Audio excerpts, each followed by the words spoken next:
ओम नमः शिवाय। जय श्री राम, जय राधे श्याम। आज मैं आपको श्रावण माहात्म्य का 22वां अध्याय सुनाना चाहती हूँ, जिसमें सर्व काम फलप्रद संकट हरण व्रत के बारे में बताया गया है।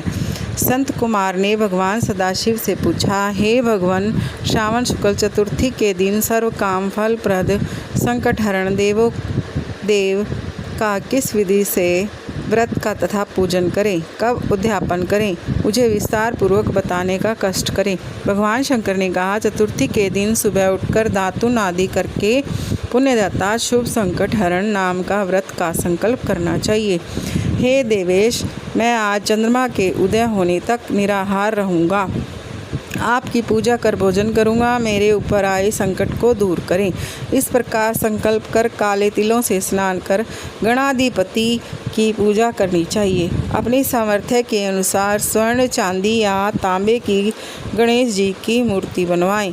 यदि इतना न हो तो कुम्हार से आप मिट्टी की मूर्ति बनवाएं। पहले अष्टदल कमल के ऊपर घट स्थापित करना चाहिए। उसमें जल भरकर स्वच्छ वस्त्र से ढक दें और उसके ऊपर प्रतिमा रखकर षोडश उपचार द्वारा वैदिक मंत्रों या तांत्रिक मंत्रों से पूजा करनी चाहिए। शुद्ध घी के तिल तथा 10 लड्डू बनाएं। उनमें से 5 गणेश जी के लिए रखें। भक्ति द्वारा देवता की भांति ब्राह्मण की पूजा करनी चाहिए और दक्षिणा देकर प्रार्थना करनी चाहिए। आपके निमित्त इन 5 लड्डुओं को फलों तथा दक्षिणा सहित दे रहा हूँ, आप इन्हें ग्रहण करें। आपत्ति से मेरा उद्धार करें। जो कुछ मैंने द्रव्यहीन कम या अधिक दिया है, हे विप्ररूप गणेश्वर, वह सब परिपूर्ण हो। इसके बाद ब्राह्मणों को स्वादिष्ट भोजन कराना चाहिए और चंद्रमा को अर्घ्य देना चाहिए। इस प्रकार विधि पूर्वक व्रत करने वाले पर गणेश जी प्रसन्न हो जाते हैं और मनोवांछित फल प्रदान करते हैं। इस व्रत के करने से विद्यार्थी को विद्या, धनवान को धन और पुत्र की अभिलाषा करने वाले को पुत्र प्राप्त होता है। रोगी को रोग से छुटकारा मिल जाता है। अब मैं तुम्हें पूजा तथा जप के फल मंत्र बतलाता हूँ। पहले ओंकार शब्द, फिर नमः, फिर हेरंब के बाद लंबोदर शब्द, उसके बाद संकट निवारण शब्द को चतुर्थ्यांत बनाकर अंत से में स्वाहा शब्द कहना चाहिए। वैसे यह 21 अक्षरों का मंत्र है। मनुष्य को 10 दिशाओं की पूजा करनी चाहिए। निम्नलिखित 21 नामों द्वारा गणेश जी की पूजा करनी चाहिए।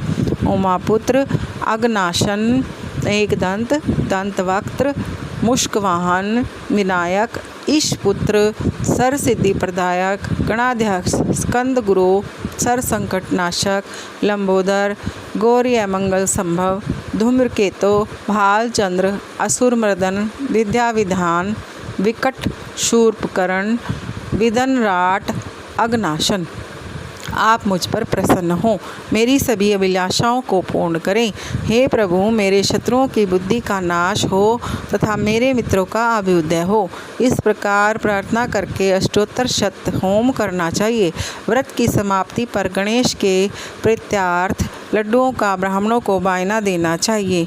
आगे दिए मंत्र से 5 बार चंद्रमा को अर्घ्य देना चाहिए और शिरोदान वंशभूत, अग्निगोत्र समुद्भूत, शारिन, रोहिणी सहित मेरे दिए हुए इस अर्घ्य को स्वीकार करें। तत्पश्चात ब्राह्मणों को स्वादिष्ट भोजन करवाना चाहिए, फिर स्वयं भोजन करना चाहिए। 4 मास तक यह व्रत करने के बाद 5वें मास में उद्यापन करना चाहिए। साधक को पहले वक्रतुंड की शक्ति अनुसार मूर्ति बनानी चाहिए। प्रथम विधि से पूजा करके सुगंधित चंदन तथा नाना प्रकार के फूलों द्वारा पूजन करना चाहिए। सूप और पायस दक्षिणा सहित गणेश की प्रतिमा कपड़े में लपेटकर ब्राह्मण को देनी चाहिए। व्रत समाप्ति के दिन 5 सेर तिल देना चाहिए और क्षमा प्रार्थना करनी चाहिए। इस प्रकार उद्यापन करने मात्र से ही अश्वमेघ फल की प्राप्ति होती है। संत कुमार मेरे कहने से पूर्व पार्वती ने इस व्रत को 4 मास तक संकल्प की प्राप्ति के लिए किया था। 5वें मास में उन्होंने पुत्र कार्तिकेय को प्राप्त किया था। महर्षि अगस्त्य ने समुद्र पान के समय इसे किया था। 3 मास पश्चात उन्हें विघ्नेश के प्रसाद स्वरूप सिद्धि प्राप्ति हो गई थी। हे मुनीश्वर, इस व्रत को दमयंती ने 6 मास तक किया तथा उसने महाराज नल के दर्शन किए थे। अनिरुद्ध को खोजती चित्रलेखा ने इस व्रत को किया। वह कहाँ गए? उन्हें कौन ले गया? वाणासुर के यहाँ आने पर प्रद्युम्न व्याकुल हो गए। तब उनसे रुक्मणी ने बड़े प्रेम से कहा, पुत्र, मैं तुमसे जिस व्रत को कहने जा रही हूँ उसे ध्यानपूर्वक सुनो। पूर्व समय में तेरे जन्म काल के समय मेरे सौरी घर में तुझको एक राक्षस चुरा कर ले गया था। बस मेरा हृदय तेरे वियोग में छलनी हो गया। मैं रोती थी कि मैं अपने लाल का मुख कब देखूंगी। उस समय जब दूसरी स्त्रियों के पुत्रों को देखती तो पुत्र वियोग से पागल हुई। मैं कहती, कहीं यह मेरा पुत्र तो नहीं। इस तेरे वियोग का दुख झेलते हुए कई वर्ष व्यतीत हो गए। प्रभु कृपा से हमारे यहाँ लोमश ऋषि आ गए। उन्होंने मेरी दशा को देखकर मुझसे संकट चतुर्थी का व्रत करने को कहा।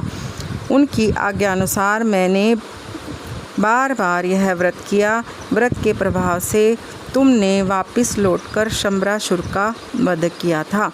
अतः यदि तुम भी इस व्रत को करोगे तो अवश्य ही तुम्हारे पुत्र का पता चल जाएगा और वह घर वापस लौट आएगा।